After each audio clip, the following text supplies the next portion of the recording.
Hi, Fashion Dolls. It is Transformation Tuesday, August 26th, and welcome to an all-new episode of Style by Stevie. We are back. Today is also Women's Equality Day, and I'm going to give you a little bit of facts on Women Equality Day. Women have had to fight so long and hard for our rights and just having equality and be equal to men. So here is a fact on Women's Equality Day. All right, Fashion Dolls. So while I'm waiting on this to come up and our very special guest, I'm going to be introducing him. But I want to give you guys a brief fact on Women's Equality Day because while we're seeing rights being rolled back that can possibly affect each and every one of us, I need you to know this. So welcome as you're just coming in. You guys know what to do. 20 shares for me. Let everybody know that we are back. We are on. Women's Equality Day. It's been 105 years ago today since the 19th Amendment was adopted into the U.S. Constitution, and this was granting women the right to vote. There are so many women who fought so that we as women could have, oh my God, all of our rights, all of our freedoms, and now we're seeing this administration roll back on it. So I just want to make sure that I'm keeping the legacy going and encouraging people to get out and vote, each and every one of you. If you're not registered, please go and register, especially if you're in Georgia, because they are purging voters off the rolls. Remember, I warned that they would do that back in 2024, last year, last season, season 18. Make sure that you guys get registered and go vote. All right. So I just wanted to put that out there. But happy Women's Equality Day, ladies. Yes, yes, yes, yes. All right. Today's special guest today is a actor, writer, producer, and I'm super excited to have him here in the dollhouse with me. So please, let's give a warm welcome to J. Michael Gray. Let me share this live with him. And this will be his first time ever doing live. So let me go on ahead and send it on over to him.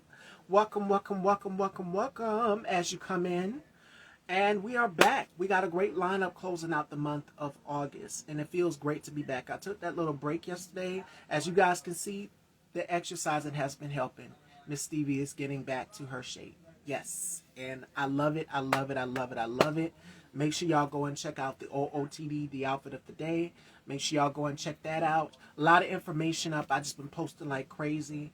But in the meantime, between time, make sure y'all share the live and let everyone know that we are on. All right? So while we're waiting on Jay, in the meantime, what have I been doing? Just taking care of my mental health and peace and balancing that out along with doing the show. And we're going to talk a little bit about mental health today with my very special guest. And he's here. So without further ado, y'all give a warm welcome. Put some black hearts in the comments since I'm wearing this beautiful ensemble right here. I can't stand up because if I stand up, it'll be like, oh my God, Miss Stevie's giving OnlyFans. She's giving Playboy today. Y'all not about to get me, okay? Okay. So, without further ado, let's welcome to the dollhouse, J. Michael Gray.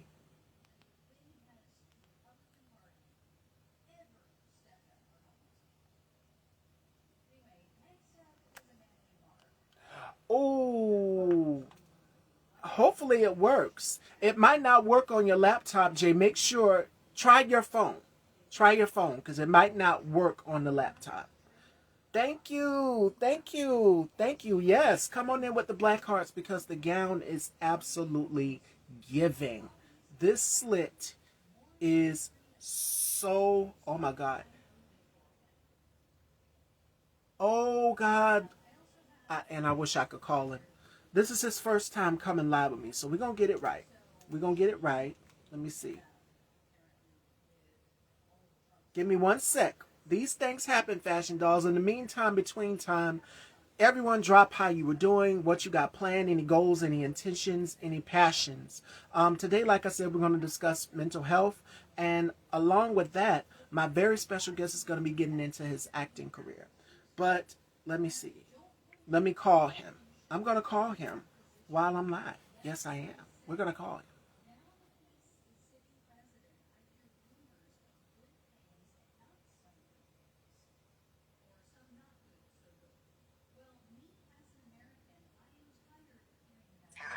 Hi, yes. It should be a plus symbol. It should say request to join live on your screen on your end. But if it's not there, because I just tried to bring you back up, if you're on your try on your phone and see if that will work. Okay. All right, and we'll see you in.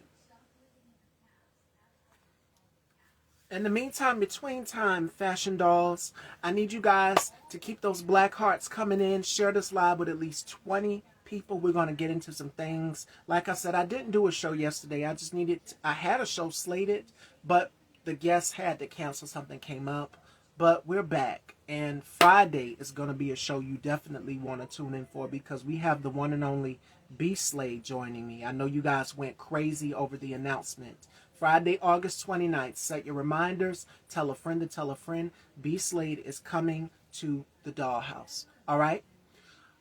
Joining me tomorrow, we have Bo Emerson. Bo Emerson will be joining me, and we're going to get into all things political. And y'all know a lot of people are going to be getting their heads bit off because there's so much that has happened. And there's going to be some accountability tomorrow.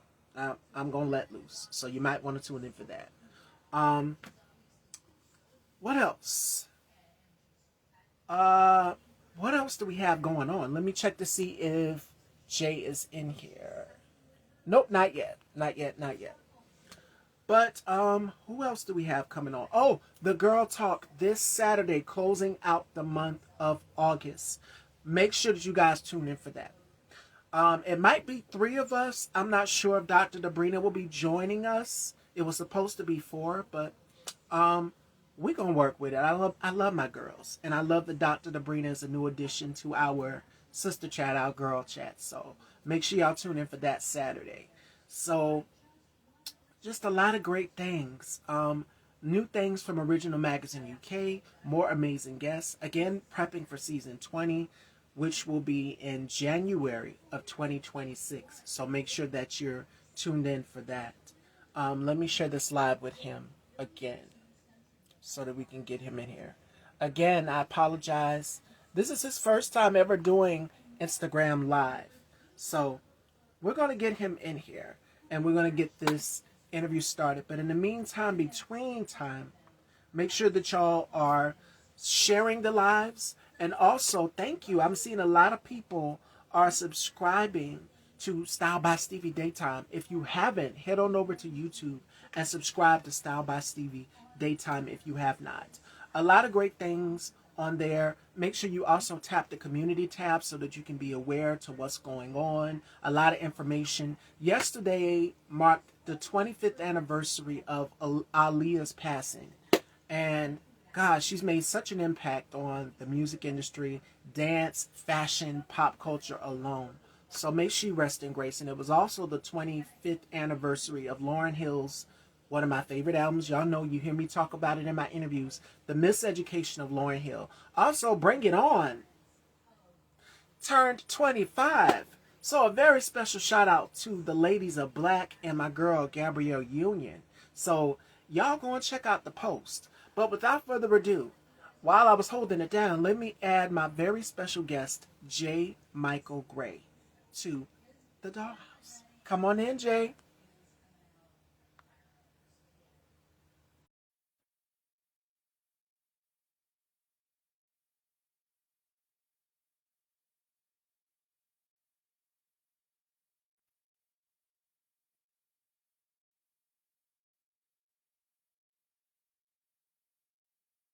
Wait a minute, because I just accepted it.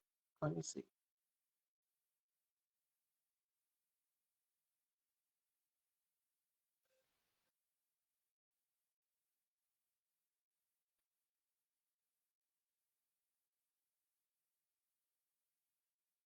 I'm not sure what's going on. I just accepted his request.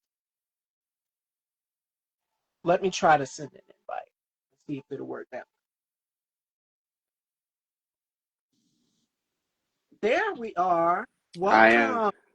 well, thank you. I am so sorry for the inconvenience. I apologize to your fans. I am social media inept, so thank you all for your patience. No, no problem. We got it. We always have our hiccups, but you're here now. So welcome to the Dollhouse. How are you doing, and how has 2025 been for you so far? 2025, like all years, is always fabulous. Not as fabulous as you, but always fabulous. You look great, by the way. I forgot to mention that. This year is about acceptance. I have to say that this year is about acceptance. Acceptance of not only just self, but acceptance with where my journey is, uh, pain, joy, gratitude.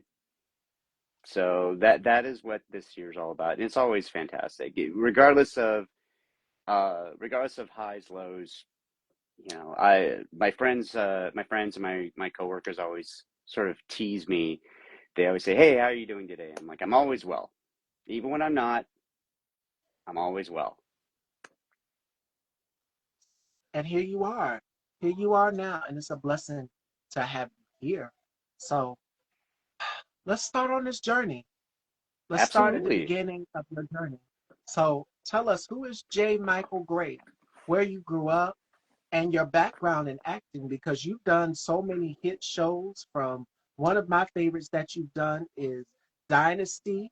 You did Dynasty. You were also on NCIS New Orleans, which was another one of my favorite shows as well too. So tell us a little bit about your acting background and where you grew up. Well, growing up, I grew up in the military. I was an Army brat. So we traveled a lot. Primarily, the two places that we traveled were Germany and Missouri. So I actually grew up mainly in those two areas. I actually caught the acting bug before I started acting when I was 7, and there's a movie, classic movie, because I'm going to show my age, called Cloak and Dagger with Henry Thomas and Dabney Coleman. Uh, Kids, Google it. Classic movie. But that's where I sort of caught the acting bug shortly after, of course, Goonies came out, and I really wanted to be an actor then. But because of where I lived, I really didn't have access to really anything that was that was supportive of the arts. Growing up on military bases, you really, so fast forward, uh, fast forward many years. I'm in high school, my junior year, and the high school that I moved to had a speech and debate program, and the the teachers there saw that I had an aptitude for acting and for performing, and so they pushed me into the acting team, um, what's also known as the forensic league. No, it's not for dead bodies, I promise you. However, that would tie in with NCIS. So, um, it's a regional national competition where people do scenes either with themselves or somebody else, or speeches. And the second that I joined that, it was off to the races. Then went to college. I went to the state finals. I went to the national finals in that. So I got to meet some great people. My acting coach at the time, my acting teacher at the time, whom I will always credit as the person that's propelled me and inspired me the most, was Calvin Helsley, Licking, Missouri. Yes, that is spelled the way it sounds. Has something to do with a cow. That's all I know. Didn't ask for any more information. Um, and then went to Rockford University. Back then it was called Rockford College. Met some fantastic people, many of which I'm still friends with today. Carlos, David, you know who you are. Um, and did several plays. Again, had professors that believed in me. Um, and did professional theater. Unfortunately, because of life, I had to step away for it for a number of years, I should say. And um, about 13 years ago, I had sort of this like major life change, and I thought, you know what? Let's do what I've always loved, and I always regretted not doing more with it. So I got back into it, and it has been an absolute joy. And I've been very grateful and very lucky with the projects that I have been a part of and met some fantastic people along the way. So, and I've been absolutely supported. So, um, yeah, and I have to say that I'm very, very lucky in the people that I've surrounded myself with. So I have to give a shout out to them and to, my lovely spouse who has put up with me the entire step of the way. That's a blessing to have that support. But growing up a bit of an army brat, it must have been difficult. What did your parents say about you getting into the field of acting? Because I know growing up as a military brat, you're going to have to travel from place to place to place. You're not in one place. You're not just right here, but you're going all over the world. So what do parents say about you getting into the field of acting? My mom was always like, "Hey, you better have a backup. Have a backup." Yes, Um, and I went to college and I had a double major. One was in theater and one was in business administration. My mother was, God rest her soul, I love her to death. I miss her terribly. Uh, my mother was an office manager for everywhere she went. She was an office manager. And so she was very keen on like, hey, maybe do something in business management, business administration. Of course, I went with yes. business administration. But they were just like, hey, have a backup. But my parents always thought it was a pipe dream. They supported me, but they were like, hey, this is a pipe dream. Let him get it out of his system. Hopefully hopefully his head will get screwed on again. Um, but I mean, much like you, I'd like to know, like, what about you? Like growing up, like, how did this become your passion? Wow. For me, 8 years old. And it was one day I was in the doctor's office with my grandmother, and I picked up this magazine. It was Ebony magazine at the time. And just reading words for me growing up was how I got into wanting to do reporting and hosting a platform. And then in high school, fast forward years later, here I am taking public speaking and reciting the words to Shakespeare, and I think it was A Midsummer Night's Dream. And we had to remember it and say it in front of the class, which was nerve wracking. And I'm just like, why are we nervous? We see each other every day, so there's nothing to be afraid about. But I went and I did it. And that was a little bit of me stepping out of my shell, overcoming my fear of speaking in front of people in large crowds because I was shy. I was scared. I was picked on a lot. But it also molded me to be more outspoken, to have discipline, to be able to speak in front of large crowds and pronunciate your words, not get nervous, not get thrown off or distracted. And shout outs to my colleague Bubs the God. It's a video clip that I posted. Long story. I was speaking, we did a panel, and the thing is, as a host of a platform of a talk show or news anchor, anybody in that position where you're asking questions or fixing to speak, you got to try not to be distracted. You got to stay focused. When that teleprompter is up, they want you to read what's up on that teleprompter. For me, I'm not using a teleprompter. I try to remember from my notes and study. So it was one day we did a panel, and I was fixing to speak. My colleague Alvin, shout outs to Tip for Tad, this and that, asked me a question. So, Miss Stevie, how was you? How's your platform going? And I just cracked up laughing because he kept making these funny faces. Like he had like in horror films, they wear the kind of scary contact lens. He had those in because he's working on a project. Shout outs to Bubs, who I love dearly. And he was making a funny face, and it broke me. And I forgot my train of thought. So I've learned that was a test for me right there, because you have to be able to remember what you're going to say, rehearse what you're going to say, and remember your talking points. Remember the facts. Make sure you got everything right. So that kind of molded me. That moment right there in that doctor's office with my grandmother at 8 years old molded me to what you guys see today, being able to host a platform and hold amazing conversations and not be afraid, because there are people watching and they can point, and you're up under a microscope, if that makes sense. You're up under a microscope. You're judged, you're prosecuted. If you didn't say this right, well, that's wrong. So I try to make sure that I come in with an approach where it's just like everything has to be perfect.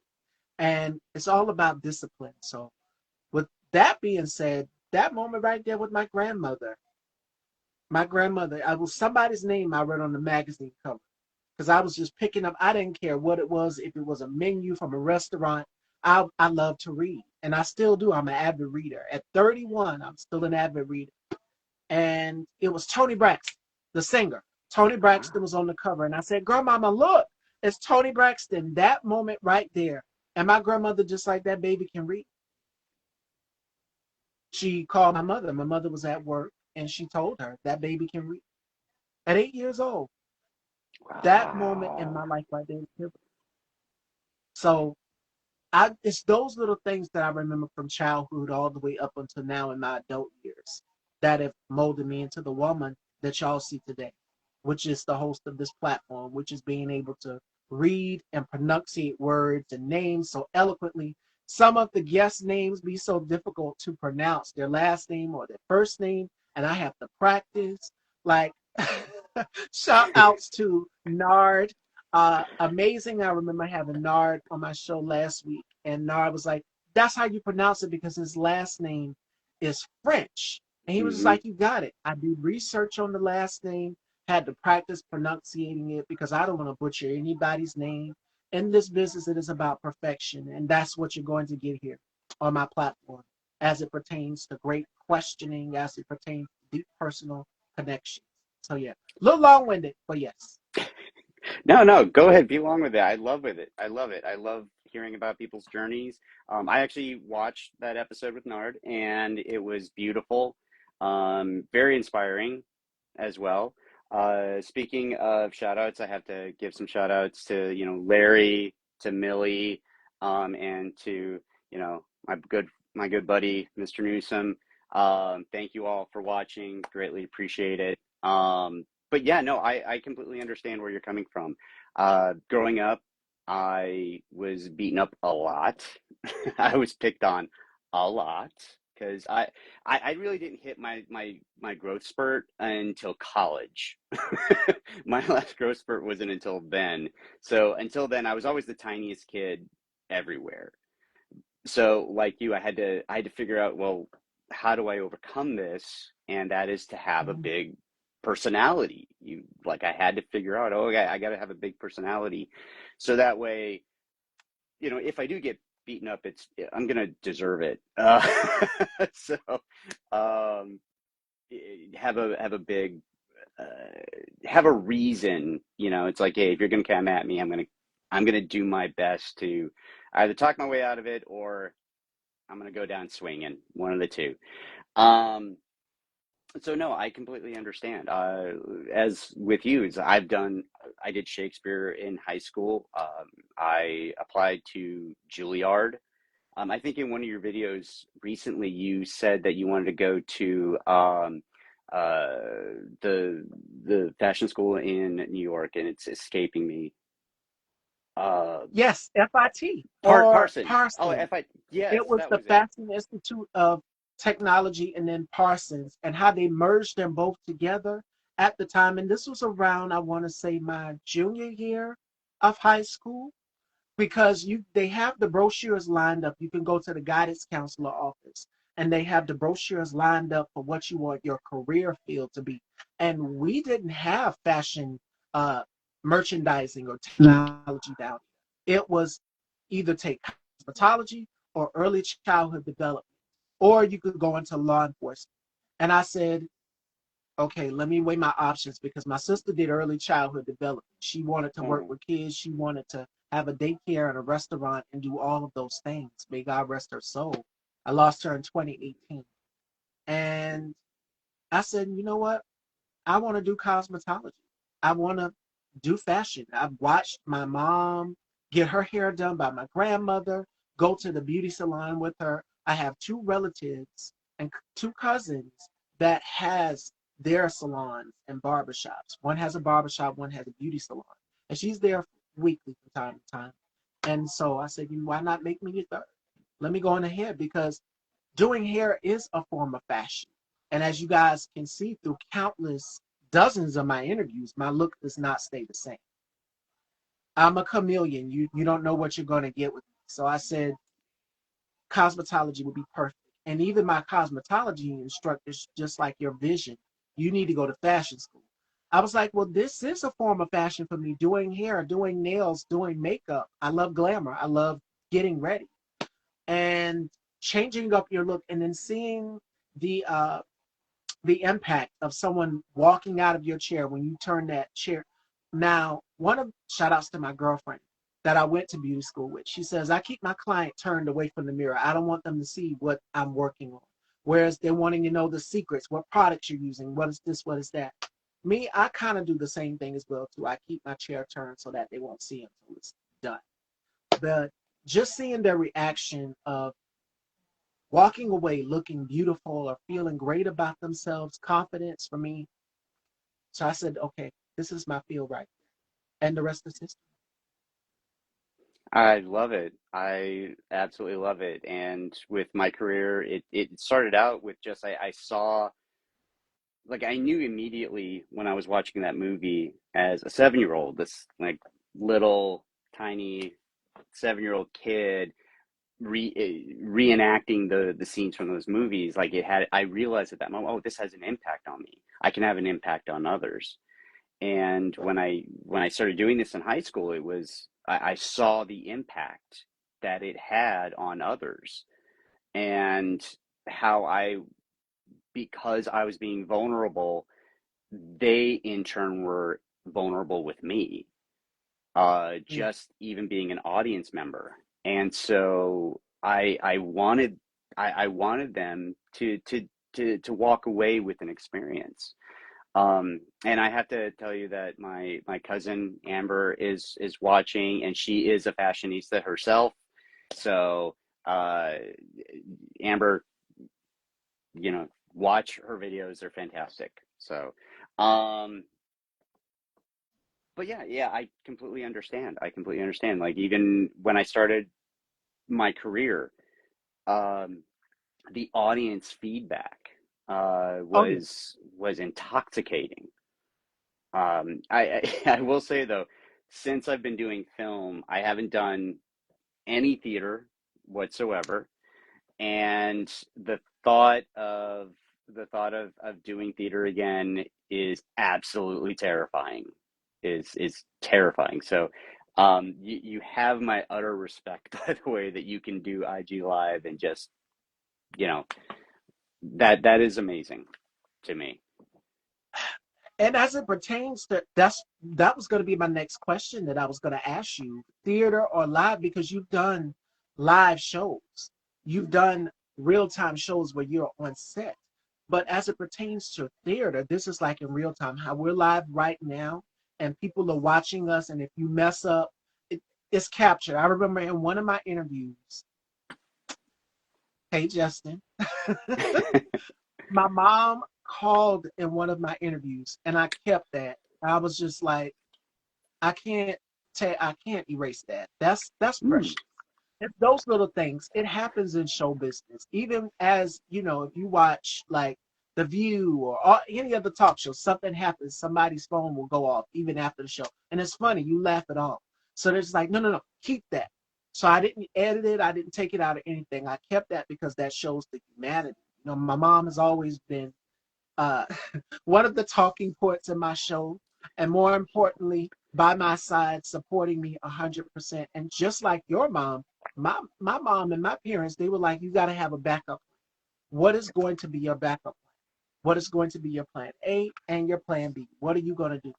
But we'll get to that in a second. But we're talking about uh, live versus live theater versus Mhm. being on set for a show or a film. Like in real time, um, what is the Death Becomes Her is live on Broadway, was live on Broadway with Michelle Williams. Mhm. In real time, Michelle said this in an interview that the audience will actually give you their feedback, how they're typing in the comments right now, but the only difference is they're not typing, they're actually watching it in real time. Like they're there with you, they can connect with you. It's like you're going to a concert and you're able to talk to the actual star on the stage. And they will give their feedback, they will foreshadow, they will predict what is going to happen next. Anything could happen, but the show must go on. So your pants could fall down. I remember one actor that I interviewed, uh, he had like a little pistol in his side, like one of those old fashioned pistols you would see in the Western. And it went off and his pants came down. I mean, it wasn't supposed to happen, but it was funny. He just laughed about it. The audience laughed about it, and the show must go on. So no matter what it is, in real time, you have to keep that show going on. You have to make it look as though the audience won't understand or catch on to what happened.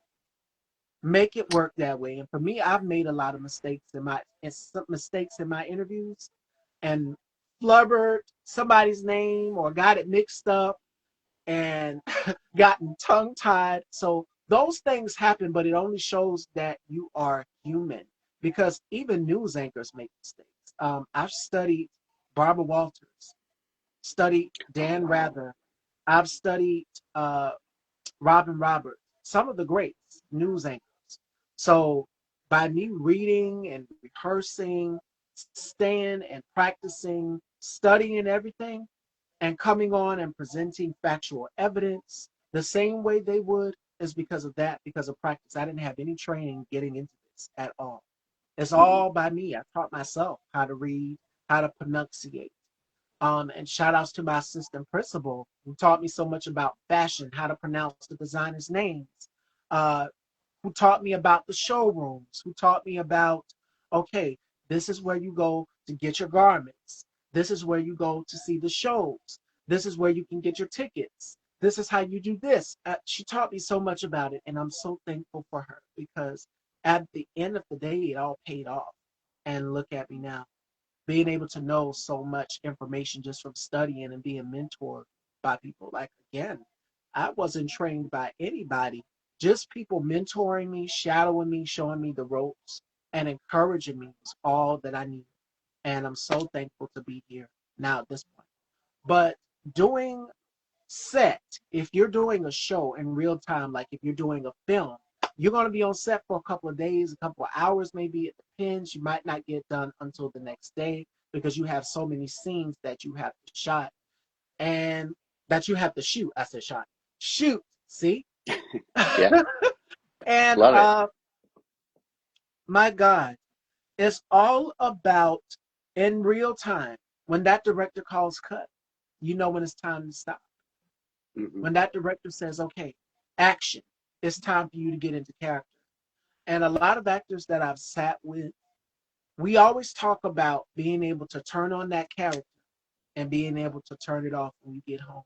Because sometimes you can take the character home with you. And when you're Oh on yeah. set, you're bringing that, you're putting on the shoes for that character and you're breathing life into that character. Like you are a living, breathing vessel for the character.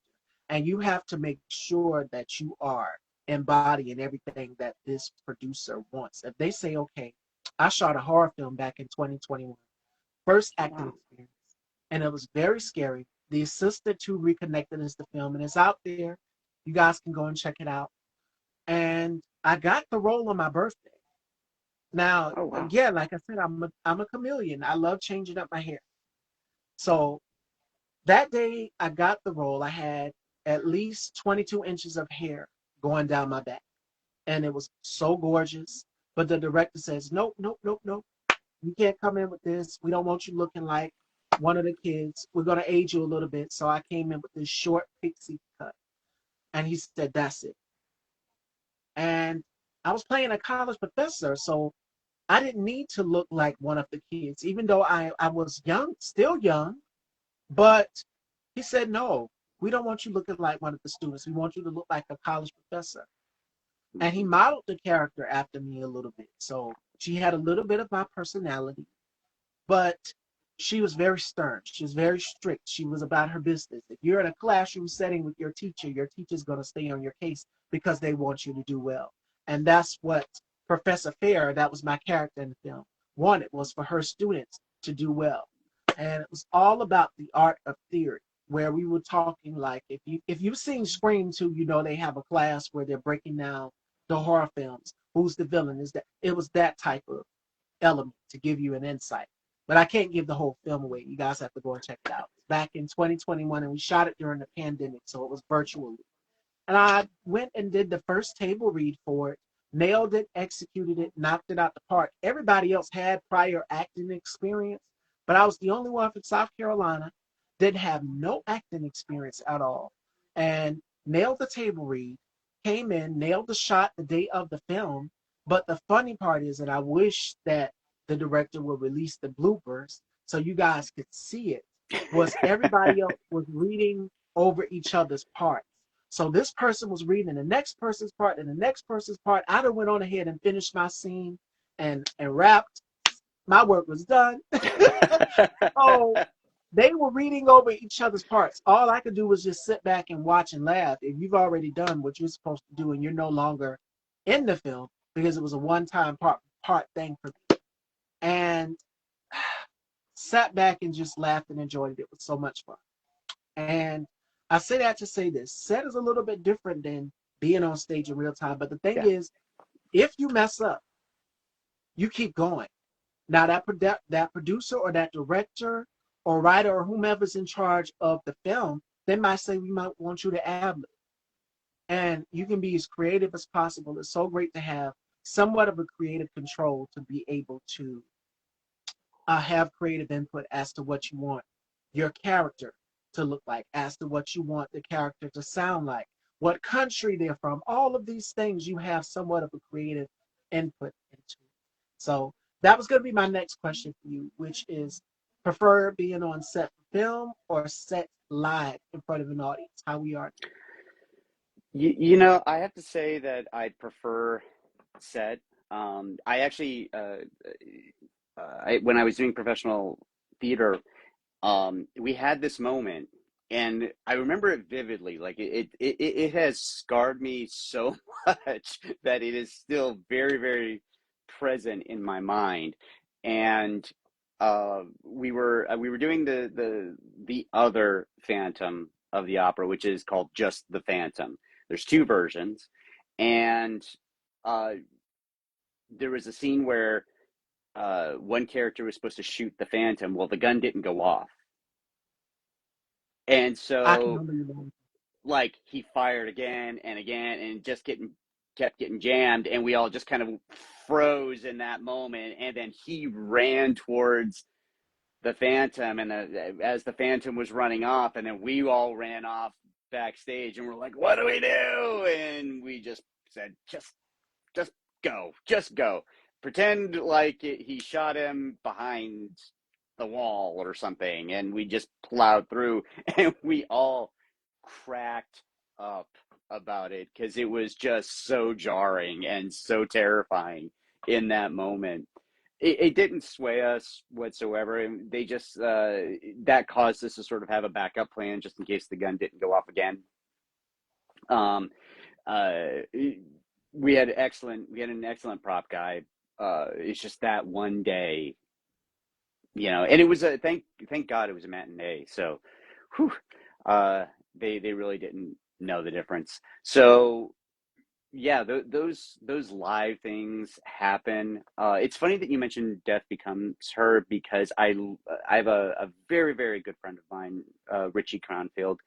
Uh, he goes to New York every year, and well, at least twice a year, I should say, and he sees all the shows, and he raved about Death Becomes Her with Michelle Williams. So it was very no. There's no such thing as an accident. Everything happens for a reason, and I definitely think that that stuck in my head for a reason for you to even mention it. In fact, I think I just saw. I think if I remember correctly, I just saw an article online about Death Becomes Her about a week ago as well. So, yeah, no, I prefer set. I like the intimacy of set. I truly, truly do. I love the intimacy. I love connecting with another person and being able to speak in real time, in real life. Like I people don't project their voice halfway across Oh yeah. a theater in real life. So when I'm on set and I'm having those moments and I'm connecting with another professional, there's it's palpable. And even in regards to you don't, it's very difficult to slip off the the character. I Yes. cannot tell you the number of actors that I've worked with because I used to coach and teach as well. I don't do it anymore, but I used to coach and teach. Right, Millie? And some actors, like especially when we get actors that are sort of coming in later in life that just say, "Hey, I'm just going to show up and everyone's going to love me and I'm going to become a millionaire," and I'm just like, "Okay, well, first of all, what you're seeing these actors do on TV and film, it's they're really doing. If you see them crying, there's no trick, there's no nothing. They're being their authentic self. And this is how it ties into what you were saying. It's you Yes. were being your authentic self. And that's the reason it came so easy for you. It was just because the director was like, okay, I'm going to tweak this for her. And so when you got there, it was just like, oh, this is very easy. These are things that I would say. These are things that I would do. Of course, you still had to know the character, but you really were in the moment and you really felt what you felt. You experienced what you experienced, and it was authentic. And when I tell this to actors, like it's no trick. There's nothing fake about it. Like these people, when they're crying because in the scene their mother has just been, splattered across the screen, they believe that this has happened. So Yes. that reaction is authentic. And that's what I love about film. It's like I can feel that viscerally and I don't have to push it. I can just be and move forward and live that life. There are some things that I do on film that I would never be able to do uh, in real life.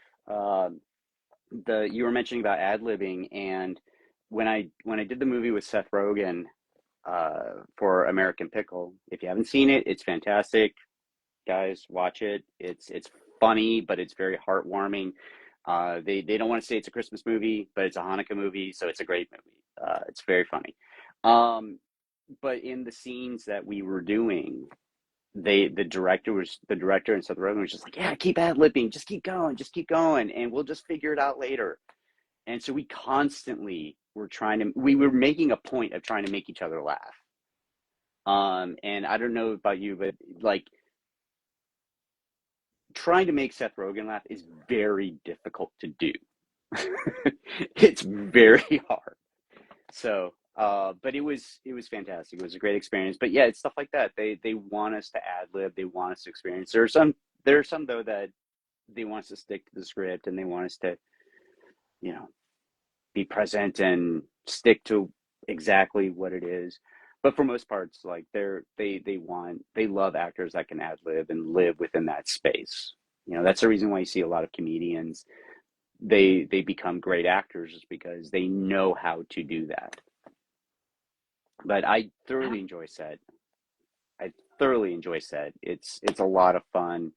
Um, and I couldn't ask for a better job to where I can go and be goofy on a set and still get paid. I'm goofy at work now, and people would just look at me like, "The hell are you doing? Why are you being goofy?" Just I want to be goofy. I can't do that here. I can do it on set, but I can't do that here. And the beauty of it is you build a camaraderie with your castmates. And it's almost like once we're done, especially if the scene is difficult for you both to film, where you're probably fighting each other or something, at the end of the scene, you can go and laugh about it and just build some sort of camaraderie. And that's what it's about, having great chemistry on screen, making it work. And we've seen it in so many films where behind the scenes, you will see them filming the film, of course, but then when that director calls cut, we got everything that we need. You can just sort of like, okay, I can decompress now. I can decompress. I'm no longer the character. It's no longer any tension between us. And we can just laugh about it and talk about it at the end of the day.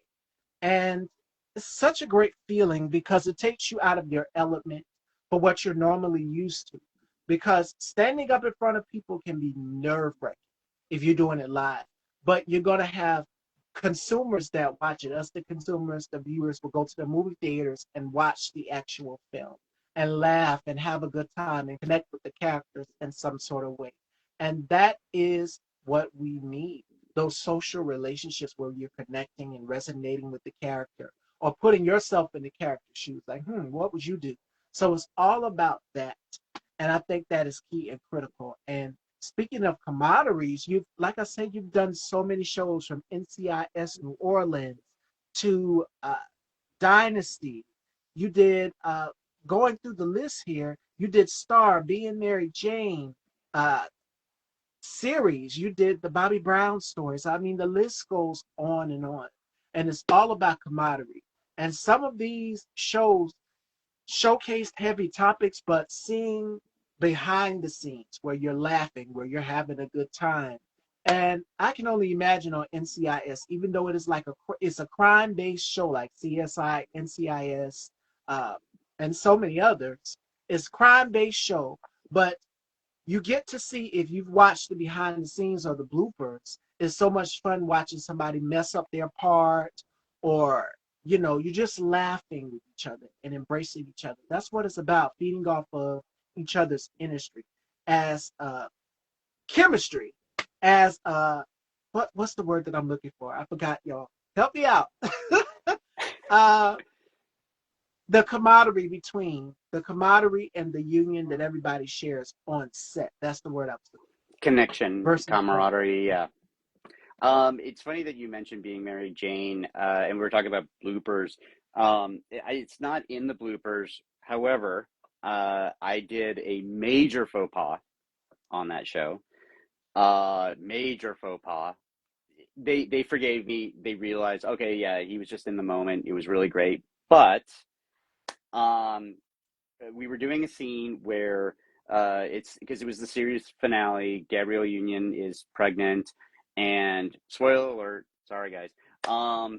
It's been off 10 years. I don't know why I said spoiler alert, but anyway, um, uh, she goes into labor right there, and I'm supposed to run up to her and yell out, call an ambulance, get on my cell phone, and start calling an ambulance. And in that moment, I made the mistake of yelling, cut, cut, cut, cut, cut, cut, cut. And when I did that, she stopped and she goes, "Are we cutting?" And everyone just stopped. The director, he's right, he's right off the bat, and he just goes, the assistant director walks up and goes, "Don't do that." Everybody starts cracking up at that point because they're not sure, like, oh no, like, is this guy about to get fired? And I'm thinking, oh God, I'm about to get fired. No, as soon as you said don't do that, then okay, everyone started laughing. But in that moment, it was very, very tense. But yeah, uh, kids, when you're on set, never yell cut unless you're the director. Bad thing to do. And I wish that was on the bloopers because that was a great moment right there. And it's little things like that that we hold on to that help mold us also in our careers. And it's good to know that you can look back and you can laugh at it. And you know, it happens in real time. But it's amazing to know that the directors are there working with you as well too. They're kind of giving you little nods, like a little bit more, give me more passion, give me more of this, give me more feeling. They're giving you that encouragement along the way. It's such a great feeling. So It, the thing uh, that go goes ahead. along with that is these stones. And I'm sorry, I didn't mean to interrupt you. I apologize for that. You were talking about camaraderie and you were talking about connection. Yes. And when I was doing these stones, I was the guest star for my episode. By the way, if you haven't seen it yet, up up family is a good inspirational network. So uh, I had such a great time on that.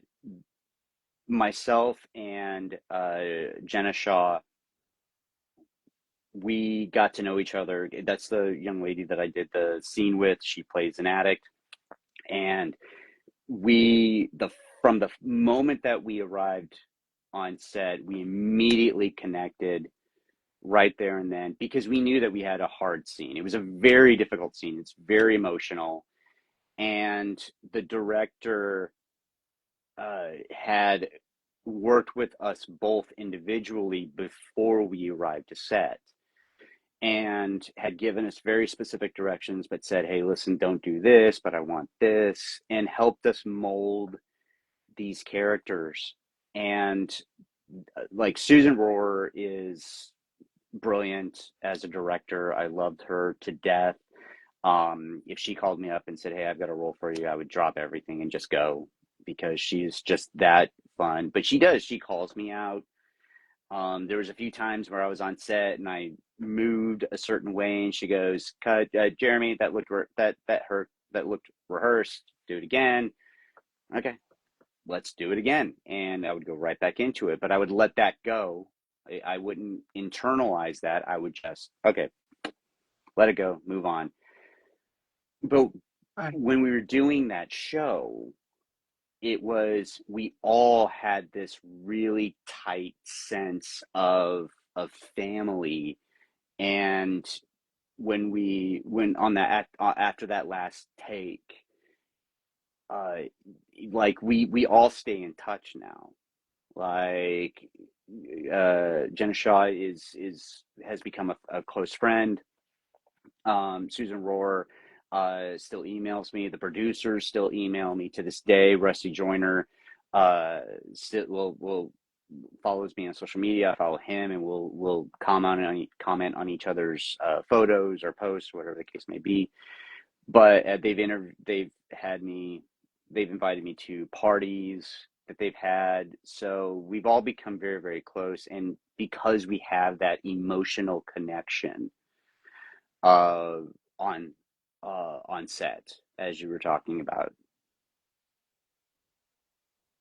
And that's those are the moments to cherish. Like you said, it goes back to that one scene in particular where you having to come from a place that was very emotional, that was very heartfelt. Um, you have to be considerate of the other people's feelings. And sometimes for a person to get into character, they have to go to a place they've never been before, especially if the scene requires you to cry. You have to think about something. You have to get yourself there. And when that director calls, it's a good feeling.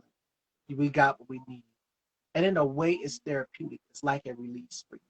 Not only for you, if especially if you're sharing that scene, as you said, with it being intimate on set. If you're sharing that scene with someone where you have to cry, where you have to console someone, where you have to talk to them, encourage them in the film, of course, it's like it's got to tug at your heartstrings in some sort of way, some sort of capacity, and it's just like, okay, when I'm done with this, when I turn this character off and I go home, I'm actually thinking about it. I'm thinking about the character now. I'm not gonna transform into the character, but I'm thinking about the character. I'm thinking about my life. I'm thinking about perspective. And a lot of people do that. as it pertains to films. We put ourselves in that person's shoes for that feeling in that moment, no matter what the role be. Oh yeah, when I've that particular one, even that particular role, especially when I left and I was staying with a friend of mine at the time.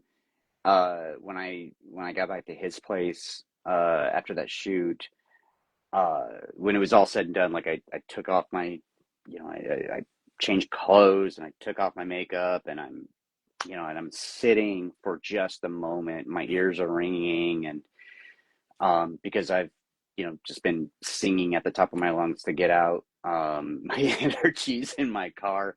Um, I'm sitting there and I'm reflecting upon the day, and uh, in those moments, sometimes I even like that particular day. I was so thankful and I was so grateful for what I just experienced that I just started crying. It was beautiful, Wow. and uh, to know that it's like God, I won't be able to see those guys again. Um, I'm hoping I get to see him again. Guys, watch the show so we can get a season two. Um, exactly. Um, hey, Colleen. Uh, and but in those moments, I'm very grateful. I don't get to do these things in real life, and so I have to in that moment just let it out because it's Yes. been building up. Jenna even told me one time that for that particular character, I miss you too, sweetie. That particular character was she had to physically like embody a drug addict, you know, Wow. and it was very hard on her. And on top of everything else, it was the 2 nights that we shot, it was like 3 degrees, and we're shooting outside in the middle of the night, and we're all freezing. And she's already embodying this character, this physical embodiment of a drug addict in withdrawal. We're freezing.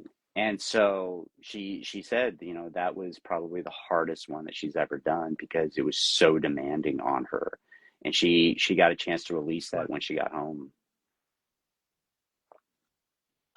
And you know what? As it pertains to that aspect of having to go that deep, having to go that far, that there's one actor that I can think of in particularly, and you guys know who I'm going to say, Heath Ledger when he did the Joker, Yeah. where you really have to go that deep. You have to take yourself so far that deep into a character where it's just like, whoa, okay, I need a detox. I need to release this out of my system. Once I've done what I've done, I need to go home and just think, clarity, all of that, get it out of me because that's just my work. But me, I'm back to myself. And this character has kind of taken a toll on me mentally. It's messed me up a little bit. But at the same time, I've never lost sight of who I am. So you have to be able to separate the two, yourself away from the character. And I think a lot of us as the viewers, the consumers, we get so mixed up into thinking that the actors are sometimes like the characters, just like, no, they're doing a job. But when they're home and their downtime, they're themselves. They're, down to earth, laid back. You can let your hair down. You don't have to be like, tense because taking yourself there can really be tense. It can be dark.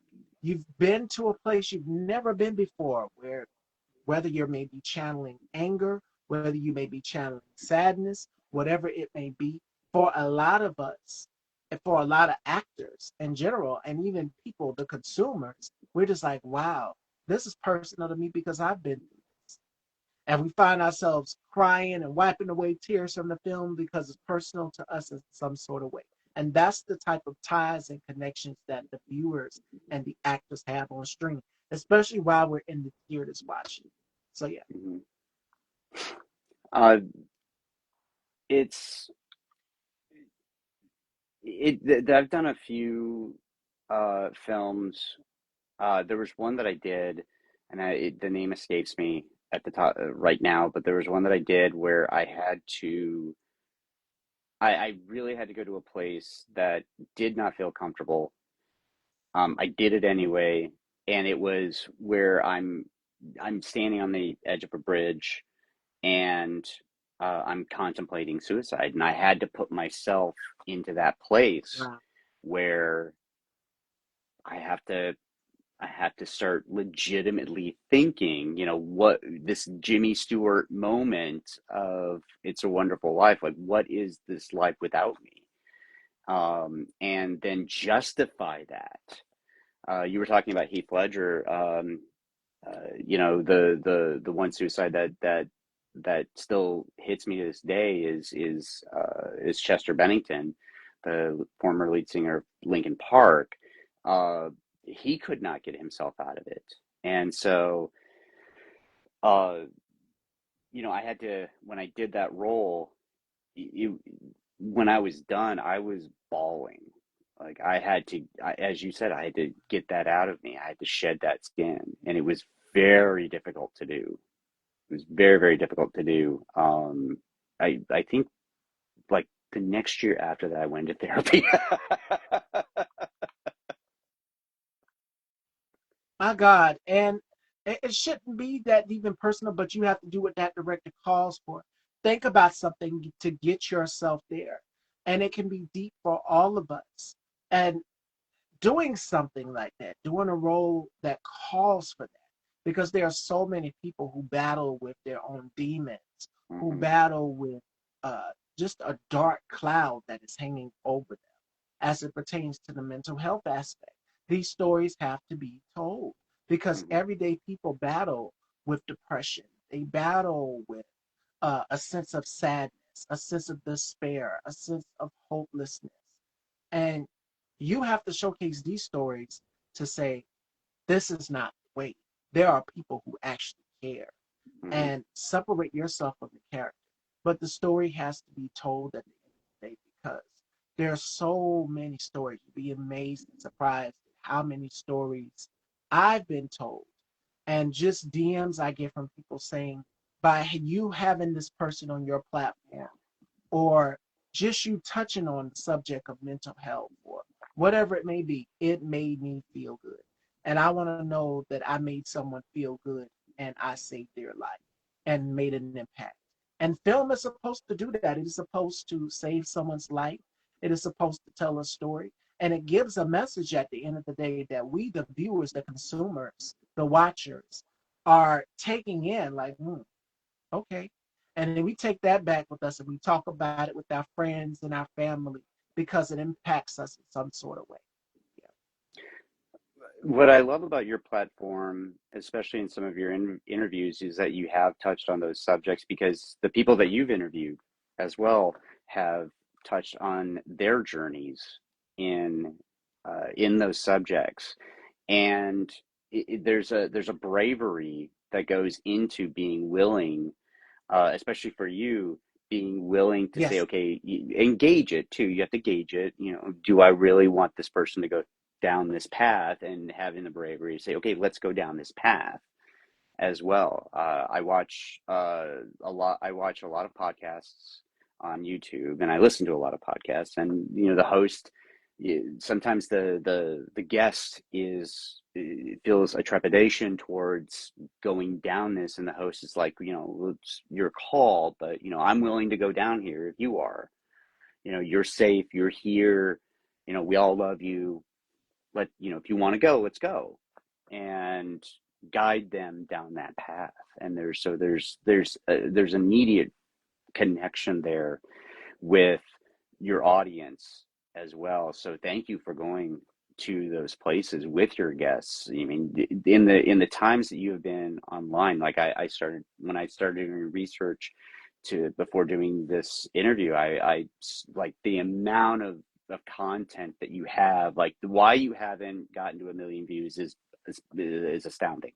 Um, uh, but what you talk about in those interviews is fearless, and I love it. I absolutely love it. And how that relates to what I do is, we as actors, we have to be fearless to go to those places. And there's times where it's uncomfortable and it hurts. There's been auditions that I've done where I've had to be a child abuser, and that hits home for me because I grew up in a I grew up in a very difficult household, um, and so it's very hard for me to put myself into that place. But I know that if I don't, then um, someone in the audience will not have that connection. And that goes back to what we were talking about earlier. It's like I do this because I want the audience to have that sense of connection, and I want to impact them, and where they can then understand when they go and talk to a friend. It's like, oh wow, I just saw this movie or I saw this TV show and they talked about this and it made me think of you, and I want to say, hey, how are you doing? So it creates empathy. And I think in this particular society right now, empathy is something that we all need. I need it, and I need to be more empathetic. I'm terrible at it. Um, there are days where I'm not very empathetic, and I have to catch myself, and I have to make amends to it, and just go, hey, how are you? And being able to go to that space where you're very vulnerable, where you are going into a place where it's uncomfortable for you as an actor, as a writer, as a filmmaker, stepping outside of the norm and touching on heavy subjects as an actor, being able to tap into that. That is a gift. You're being able to tap into that because there are people who have experienced this. There are people, or we know someone who's encountered these situations. So it's deeply personal to us in a way. But when we go home, when we take everything off, like you said, we're ourselves. We can breathe now. You're not in a chokehold because this character has you in a chokehold in a way. But it's like, wow, a weight has been lifted off of me. I did what needed to be done. The work is done. The masterpiece is done. And I've brought awareness to this. So being able to tap into that, and even with me hosting this platform, being able to come from a place and sit down and have people share their stories. And as you said, empathy. That's something that my mother has always taught me, was to be gentle, was to be nurturing and caring and compassionate and have a listening ear. And some of my interviews, one of my guests, they came back and said, you made me feel comfortable talking to you. You made me feel comfortable talking to you. You provided a safe space for me. And that's what I want for everybody. I want everybody to have a safe space where they can vent. And then the audience will start pouring in and telling their stories. And it's just like a potluck, or you're sitting at the dinner table with friends, family. You're saying all of the things that bother you, that make you feel good. All of these things. So it's like an open door for everyone to come in. As long as you have love in your heart, and most importantly, as long as you are able to go to those spaces that are very uncomfortable, those spaces that make you scared, those spaces that make you feel, uh, wow, unworthy in an aspect, if that makes sense. But that's what it's all about for me. Storytelling isn't easy, but you have to tell that story. There's going to be some rough parts in there. There's going to be some rough parts. There's going to be some ugly parts in here that you don't want to talk about. But you have to go through the ugly to get to the beautiful. And every character, every villain in a film has a backstory. We're so focused on, oh my God, we didn't like that character. We didn't like that character. We didn't like what you did. But if you go back and you look at the villain's backstory, because everybody in the film, from the protagonist to the antagonist, has a backstory. And you want to know, what is the antagonist's backstory, out of curiosity? And I use this analogy: Snow White, the evil queen. What is her backstory? What is her backstory? Why is she so evil? Why does she make Snow White bite this apple? Because she envied her beauty. So it's that aspect of it right there. Of all of those things, to want to know, why is the person so evil? Why is the person like this? What is it about this person that draws you to them? If you're doing a romance film, what is it about this person that makes you feel a certain way? Because you have your friend in the romance film that is like, what is it about this person that grabs your eye, that grabs your attention? And for the actor, it's just like, what is it that makes this character so intricate, so unique? You're reading the script, you're sitting there and you're reading your script and you're taking it all in and digesting all of the characters' flaws and all of their perfections, if that makes sense. Because everybody, we're not perfect by any means. We're all not perfect by any means. We all are flawed in some sort of way. And characters are flawed in their own way. There's always a backstory. So yeah. Oh yeah, you mentioned the Snow White movie, the Snow White Queen movie that came out with Gal Gadot, the Yes. Maleficent movie that came out. Those did a great job as to, of course, who could forget Wicked. That goes into the backstory of. Uh, uh, well, gosh, I'm having a brain fart. What was it? The evil queen. Yes. And Maleficent, In it was Wicked. Angelina Jolie. Yes. Angelina Jolie, the Maleficent. And the mirror told her she's the one who possesses the beauty. Snow White possesses the beauty. And she Yeah. envied that. The evil queen envied that. And she made her bite that poison apple. It was Yep. deceptive. But the happy ending was Snow White got her prince. And Yes. as for the evil queen, she died old and ugly. So Yeah. every character, that was the classic Snow White, but every character has a backstory. Why is it that this person is evil like this? What could it have been that set this person to be so evil, so dark? But even the ones who are innocent, the protagonist in the film, the hero, if that makes sense. Hmm. Uh, you know their backstories, their weaknesses, you know their nemesis, you know all about their life. But my thing is, I look at it as both ways. Everybody has something going on. They're they're perfect. It seems like they've got their life together. They got all these things, but there are some pieces that are missing in the puzzle. Oh And yeah. we, the viewers, will find that, and that's where the beauty of foreshadowing comes in, because we're predicting, we're guessing what's going to happen next. We're figuring out like, don't do that, don't do it this way. We would have did it this way. We're talking back to the screen in real time in the theater. Some people will do that in the movie theaters, yes, but it's such a great feeling to know that you're able to release whatever it is that you're feeling on the inside. You can be enraged, you can come on set enraged, and it's just like, for me to tap into this character, I need this. I need this for me. And you're telling your co-star, I need this. So I'm sorry if I did this. You apologize to your co-star, because if you hurt him, if you're, especially if you're having to do like an action scene or something, you're having to apologize to your co-star. Like, I didn't mean it. I just needed to release. And then you go and you talk about it after the shoot is done. So that's the beauty of being able to release therapeutically everything that you're experiencing, being able to channel that into your craft. And that is what honing into your craft is all about. And I'm all about that, because this platform has saved my life, being able to sit down and not only share bits and pieces of me and be as open and vulnerable as you said, but for my guests to come on and share bits and pieces with me of their story. And then I will add my 2 cents and connect with them like, I know someone who's been through that. Or if that's happened to me. Some of my guests that I've interviewed, because my sister was born on the 29th of June, come to discover they share a birthday with her.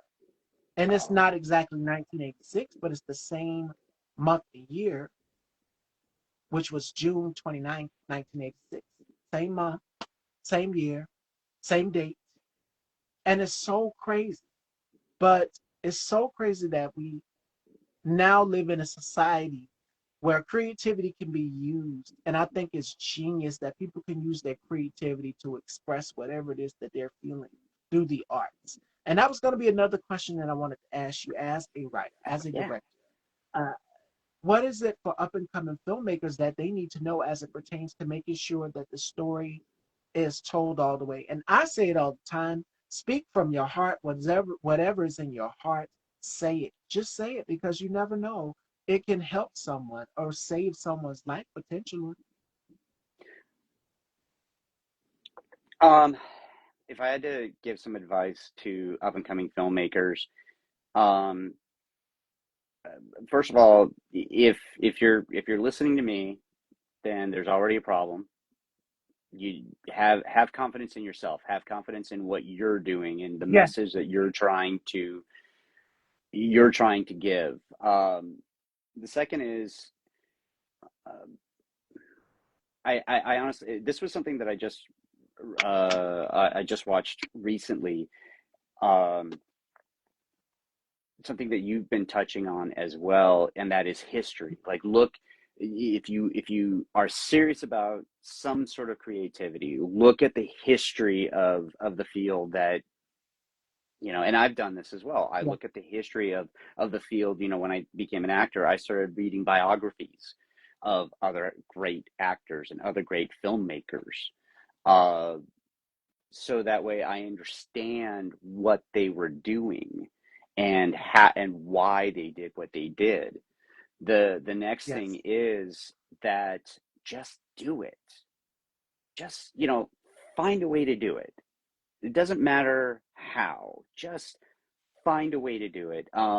There's these great filmmakers on TikTok and YouTube and Instagram. There's these great filmmakers that have these brilliant shorts that are finding their voice and figuring out a way to tell their stories that is absolutely brilliant. So find a way, tell your story that you want to tell, um, and learn to tell it well and make mistakes. That is the biggest thing. Like, I was watching a show last night that talked about how mistakes are pain, and instead of Mhm. living in the pain and living and wallowing in it or trying to fight it, it's like, no, let me embrace the mistake, let me embrace the fear, let me embrace the pain, and like run towards it. If it scares me, then there's a reason why it scares me, so I'm going to run Mhm. towards it, and I'm going to run into that fire. And if I screw up, I screw up. I don't care. What's the worst that's going to happen? There's nothing that's going to happen to me that's going to be worse than what's already happened to me growing up. Like, there's nothing that's going to be as bad as that. So might as well, might as well love it, embrace it, and just run and just be a part of it and accept it. That's where I was talking about earlier. It's acceptance is accept the fear, accept the pain, accept who you are and who I am and where am I in the journey, and accept that, Yes. hey, there's going to be mistakes. Cool, move on. And And you know and what what that you're means? hmm? That makes us human because a Hmm. lot of us, we strive for perfection, but we are perfectly and flawed, perfectly imperfect or perfectly flawed. That everybody is destined to have a flaw in some sort of way, something that we are not good at. But we can go back if you practice, if you apply yourself, study, you'll get it. You'll get it. And I know a lot of us, we beat ourselves up. I know I'm a victim of doing that. I beat myself up a lot, and my mom was like, "Will you stop doing that? You're beating yourself up. Stop beating yourself up." My brother will do it, and she had a conversation with us about that. Stop beating yourself up for past mistakes, for past things. You can't change the past, but what you can do is focus on being better for the future. And a lot of people will go back to their past and look at their past like, what I could have been, what could have been, what Oh, could have been. yeah. What we beat ourselves up over that. Stop doing that. you know, and that's why I say we are perfectly imperfect or perfectly flawed in some sort of way, and not just a blemish or an imperfection in somewhere on us, wherever that. Not those kind of flaws, but I'm saying flawed is in the aspect of we've been through things in our life that we're not proud of, but it's molded us into the people that you see today. And those life lessons right there that our parents have taught us, that our siblings have witnessed our parents teach us as well, have helped keep us grounded. I am doing wonderful. I'm doing wonderful. Hi, Rizzy. Welcome. We're just talking about flaws, being imperfectly imperfect or flaws, and as it pertains to the character aspect as well too. You're going to have one character that's going to have their life put together. They've got their family. They've got their business. Everything is wonderful. It's life on top for them. It's like icing on the cake. But then you're going to have another character that's battling with their own demons. Like everybody has their own personality. And that's Oh the beauty of storytelling. I've worked with co hosts here on Style by Stevie.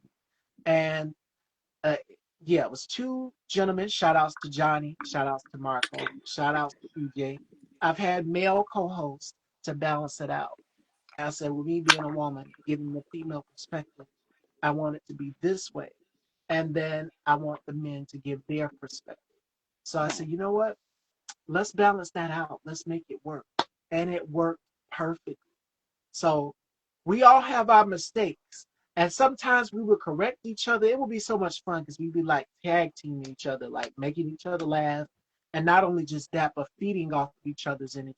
Now it's just me. So with me doing that, I make mistakes, and I think I keep picking on my colleague Bubs the God because he will make mistakes. He will mispronounce names, and it's the funniest thing. And I will tease him, and I will say, "You tongue tied," because we always like it's one. Sally has sells seashells by the seashore, Yes. that type of thing, that's Bugs for sure. And I tease him about it all the time. And I said, your thing is rubbing off on me now because I'm mispronouncing words and I'm getting tongue tied. And it's the funniest thing. But see, those are the imperfections that make us who we are. Those little things. You can't help it. It means you're human. So you're bound to make a mistake in some sort of way. And I want people to remember that. Don't be so hard on yourself. Like live because life is too short. And by you beating procrastinate, why put off the day yet? Procrastination, putting off today what you can do tomorrow. But oh, that's an imperfection, Rizzy. Listen, I would say as it pertains to my mother got on me about that too. Like our elders, our mothers, our parents. No, my grandmother's 80 years old and she's still alive. And one thing she will tell us is to go for it. She would tell us to go for it. My mother told me this. She was sweeping up the kitchen one day, and I think I was in there cooking. I had to do the dishes or something. And she said, "Why are you procrastinating? Why are you putting off today what you can do tomorrow?" So procrastination is your biggest flaw. Yes, get up at my motto, Rizzy. My motto is this: live life through fire. And I'm a Scorpio. So Scorpios, we are very driven.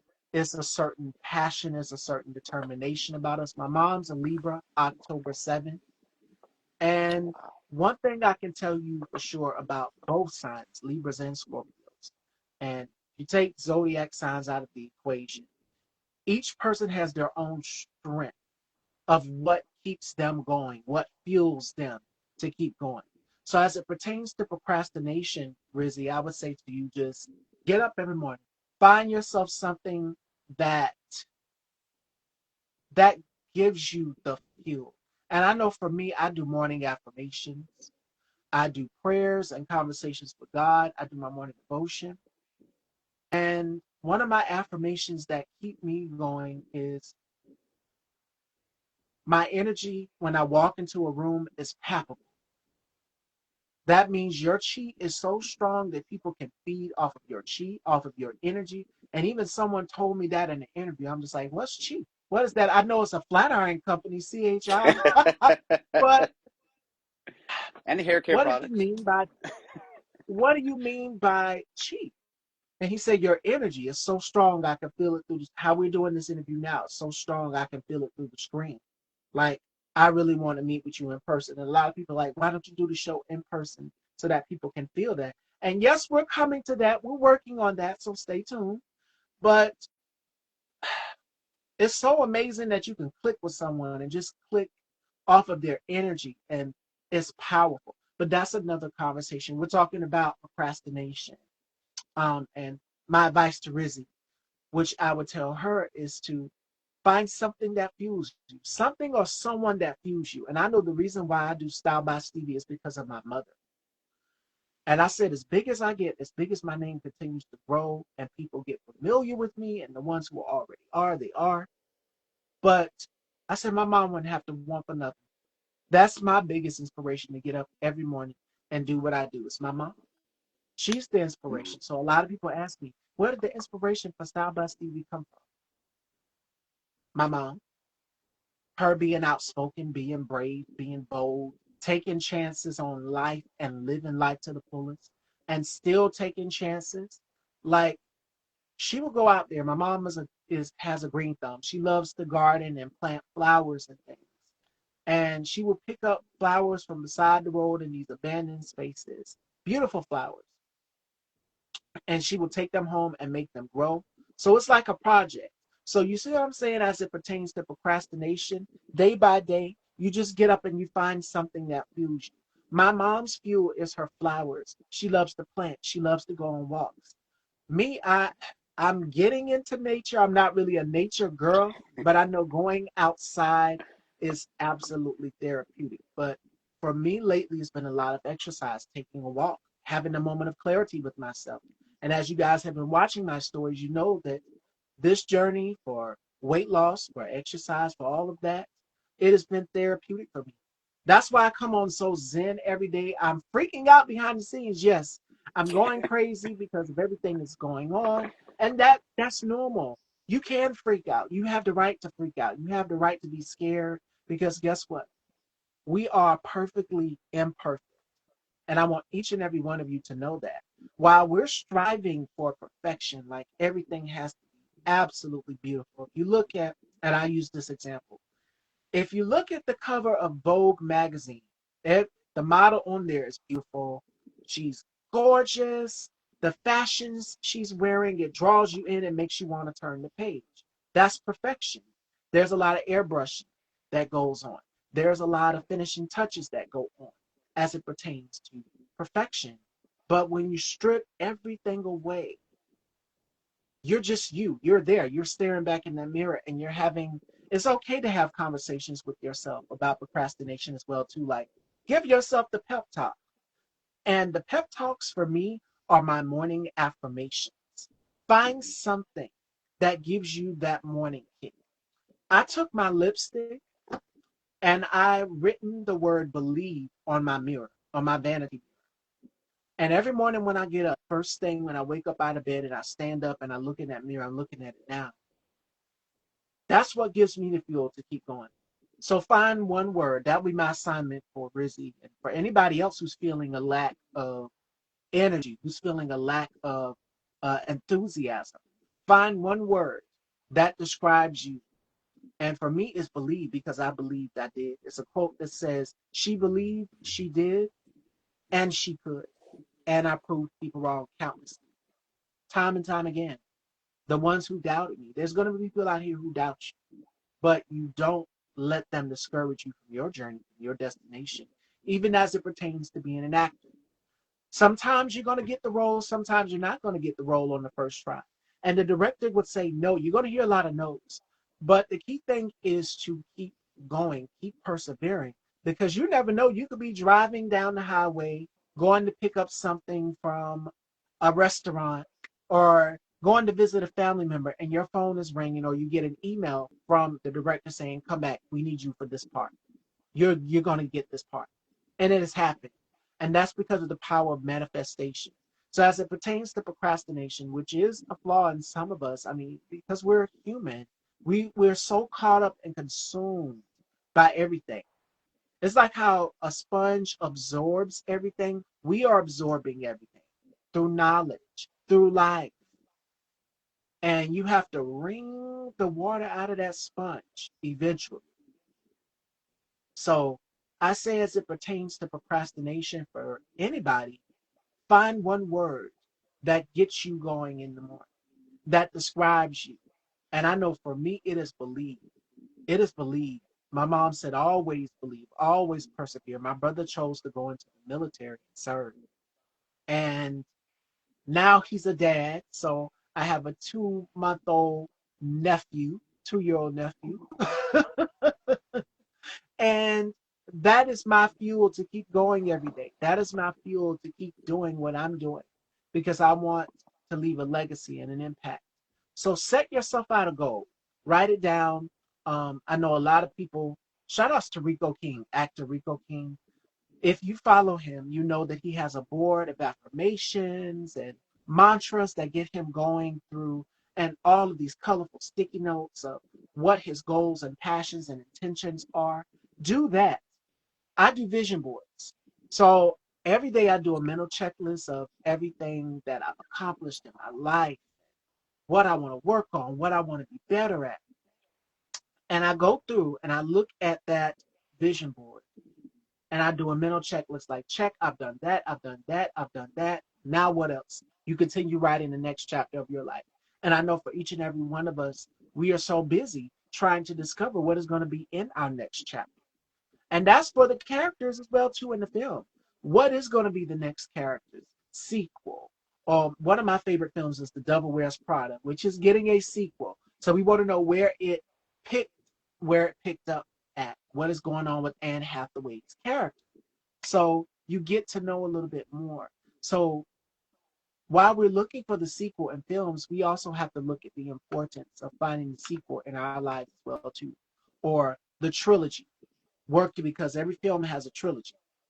So for anybody, find out what you want your final chapter to be. And that's going to help with procrastination as well too.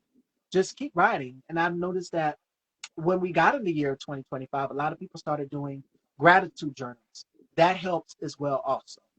So for anybody out there, if you have something that you want to accomplish, put it down in that journal.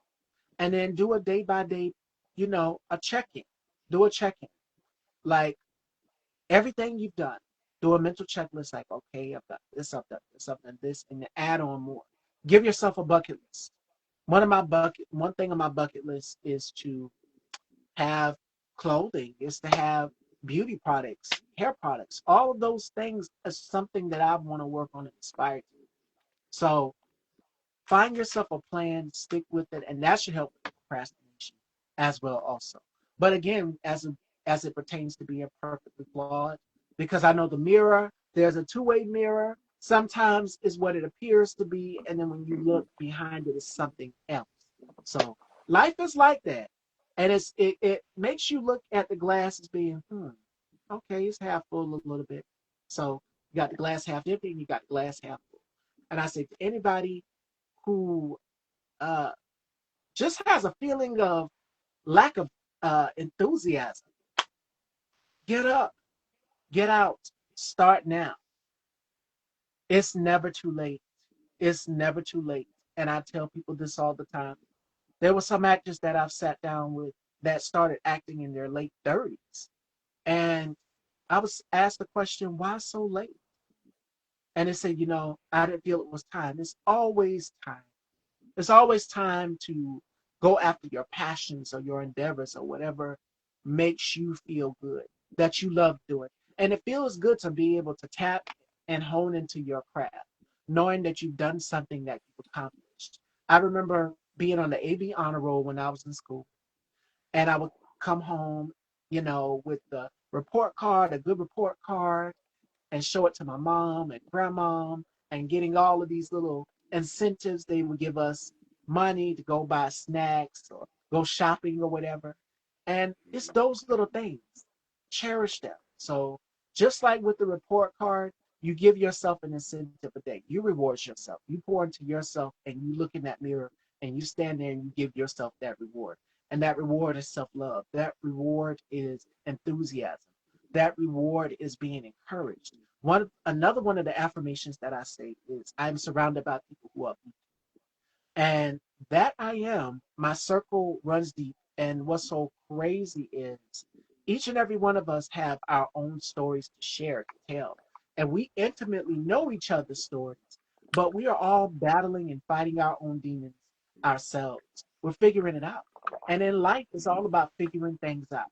So that's that. A little long winded, but as it pertains to procrastination, I want you all to be mindful of that and encouraged with that. So, That's that one. That the Well, final I chapter. have to add to that real quick is what I found in my experience is that when it comes to procrastination, a lot of people um, don't think that and I've done this, like when I procrastinate, it's because I don't Oh think yeah. that I deserve to do something great, or I don't deserve to be happy in this moment, or I don't deserve to experience this. And that uh, something that came to mind as you were talking was on your Facebook page, you have a lot of inspirational quotes and posters about God, Scriptures. especially, Yeah. and exactly. And Mhm. while I'm not a Christian, I am a person that's very spiritual. I do believe in God. I do believe in higher power. And I know people that believe in the universe, energy, whatever it is. Um, Everybody deserves love, regardless. And procrastinate to say I don't love me in this moment. And I say, no, you're loved. You're automatically Yes. loved. God loves you. Like, I don't know you, but I love you. So go for it. Go for it. And I'm a big person when it comes to that as well. So thank you for saying that. Yes, and I want everyone to feel encouraged. We live in a dark, it's like a dark cloud is hanging over each and every one of us each day in some sort of aspect. And we never know what Mhm. a person is battling with or dealing with. And it's important and key to remind people there has to be a bright light out there. Shout outs to my brother, Sky Valentine. He told me this. He said, "Sister, you're being a bright light. You are being an escape for people. And if I can be a listening ear and an escape to people, because I've always loved to hold conversations and talk. I'm such a chatterbox, but I also am meaningful and listening to people's stories, finding out how can I help you, how can I assist you, because there's so many people that are battling with so many things from uh, the loss of a loved one, from the loss of work, job, anything. It could be, and it's like you're down on your luck. You don't know where to go. It's like you sink so low in the hole of depression. All of these things, you find yourself slipping. And just letting anybody know who feels like they're going through that dark period. So that's why I do my morning quotes, and my morning scriptures every day. You guys get it every day. And I want you to be encouraged. That's why I do it. But my brother Sky, he said, you got to keep continuing to be that bright light with people that in these times. There's got to be somebody that has to be a bright light of joy. It brings me joy seeing joy to my viewers' faces. It also makes me a sense of calm knowing that by me sharing my story, it has helped someone, has impacted them and their lives in some sort of way. So that's what I'm truly thankful for. And we have to continue to keep doing that and reminding ourselves that there are people who care. There are people who genuinely care out. It might not seem like it because at one point I'm just like, oh, me, they don't really. But Yeah. now my mom is like, open your eyes and see. There are people who care. I kind of had a wall up. I kind of had a guard up. And that's because of my background of emotional abuse, being Mhm. bullied. So I kind of build that wall around to protect me. But now it's just like the wall is slowly coming down and you're open and receptive. You can't be a talk show host if you're not going to be able to listen to people's stories. And you have to. And you have to come from a place because my mom always compares me to her. I was the third born. And she said after what was it in 1992, she said, okay, I don't want after I done had your brother and sister, I don't want no more kids. And here I come, this baby, this beautiful chocolate baby with these almond shaped brown eyes out of nowhere, like, okay, mom, where do we go from here? So, but she said, you are a reason, it's a purpose. Each and every one of us were born with a purpose. And we all have something that we aspire to be, that we want to work on improving, or even just completing in our lives. So that would be my advice to anybody who's feeling like a lack of sense of despair, like you're feeling despair, you're feeling like you're sinking low. Pull yourself up. Pull yourself up because darkness doesn't last forever. When you find yourself going through a funk, you're on your last penny, whatever it may be, find the beauty and the joy in every little thing, in every single little detail. And it can be nature, as Jay said. It can be nature, taking a walk with nature. It can be, uh, I love antique stores as well too. For those of you who know, you know I love fashion, but I also love vintage home decor. I love looking at furniture. It's therapeutic for me and watching other people on their YouTube channels talk about, the periods that the furniture was made and where they discovered the piece and the detailing. I like those little things. It relaxes me. So find your space that works for you. Find your escape. And each and every one of us in these times have to find our escape and find our joy of things that make us beautiful, of things that we find joy and beauty in. That makes sense. And also, I tell people this all the time. Color scientifically has been shown to enhance your moods. So look at color. It can be a flower. It can be, uh, you go into an ice cream shop, you're going to see all sorts of, that's one of my favorite analogies. And my colleague Alvin has heard me use it. You're going to see all sorts of flavors of ice cream, different colors. Yes, they make cotton candy flavored ice cream, and it's pink and blue.